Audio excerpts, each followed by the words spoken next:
Žodį tarti kviečiu Vilniaus Žemynos gimnazijos direktorę Rūtą Krasauskienę.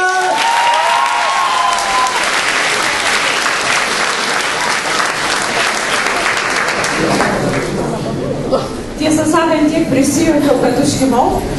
Pirmiausiai, ačiū labai visiems už geras emocijas. Ačiū už tai, kad jūs esate čia, šalia. Ir netiesa, kad mes mokytojai mąstom, kad viena karta išeina, netrukus ateis kita karta, nieko panašaus. Tokių kaip jūs tikrai daugiau nebus. Ir mes jūsų tikrai labai labai ilgėsimės. Ir mes visuomet išskėstomis rankomis lauksim ir atvira širdim lauksim, kada jūs ateisite mūsų aplankyti. Ir tikiuosi, kad per likusią 100 dienų mes visi pasistengsim būti vieni kitiems geresni, daugiau šypsosimės ir atviriau demonstruosim savo meilę, prieraišumą. Aš linkiu jums visiems, kad likusios 100 dienų mūsų gimnazijoje iš tiesų būtų šaunios ir įsimintinos. Ne dėl krūvos namų darbų, ne dėl sunkių kontrolinių užduočių, bet dėl to, kad jūs visi čia esate kartu su mumis. Aš žemai lenkiu galvą jūsų tėvams už tai, kad jie patikėjo jūs mums. Nes jūs per tuos 4 metus mums tapote mūsų vaikais. Ir visų mokytojų vardu aš galiu pasakyti, mes jūs mylime.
Nors mūsų šventė mokykloje jau eina į pabaigą, bet 100-adienis tik prasideda.